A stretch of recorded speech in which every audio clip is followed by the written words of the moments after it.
पन्हाळा तालुक्यातील 111 ग्रामपंचायतींच्या सरपंच पदाचे आरक्षण नव्याने सोडत जाहीर।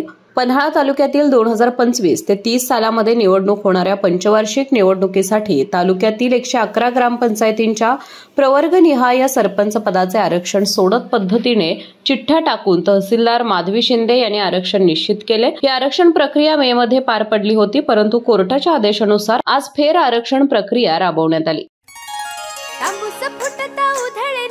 भूपाळी रामपारी दिशादाही उजळल्या आल गोकुळ आपुल्या दारी निर्भेळ आणि सकस चवीच गोकुळ लई भारी। गोकुळची दर्जेदार दुग्ध उत्पादने गोकुळ अस्सल चव कोल्हापूरची आहे कोल्हापुरी गोकुळ लई भारी।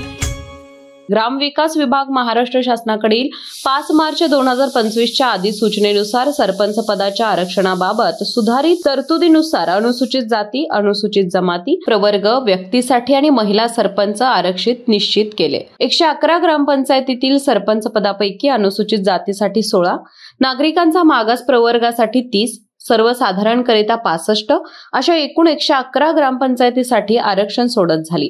त्यापैकी महिलांसाठी 50% आरक्षण निश्चित केले। यामध्ये अनुसूचित जमातीसाठी आरक्षित 16 पैकी अनुसूचित जाती महिलांसाठी 8, नागरिकांचा मागास प्रवर्गासाठी आरक्षित 30 पैकी नागरिकांचा मागास प्रवर्ग महिला 15 आणि सर्वसाधारण प्रवर्गामध्ये प्रवर्ग 63 पैकी सर्वसाधारण महिला 33 अशा प्रकारे सरपंच पदाचे आरक्षण सोडत पद्धतीने चिठ्ठ्या टाकून आरक्षण निश्चित केले। यावेळी तहसीलदार माधवी शिंदे, नायब तहसीलदार संजय वाळवी, नायब तहसीलदार रोहिणी गाय गोपाळ, रमेश कुमार नांगरे यासह तालुक्यातून आलेले ग्रामपंचायतीचे पदाधिकारी उपस्थित होते। सचिन वरेकर, पन्हाळा। अशाच नवनवीन अपडेट पाहण्यासाठी आमच्या KK न्यूज चॅनेलला सबस्क्राइब करा।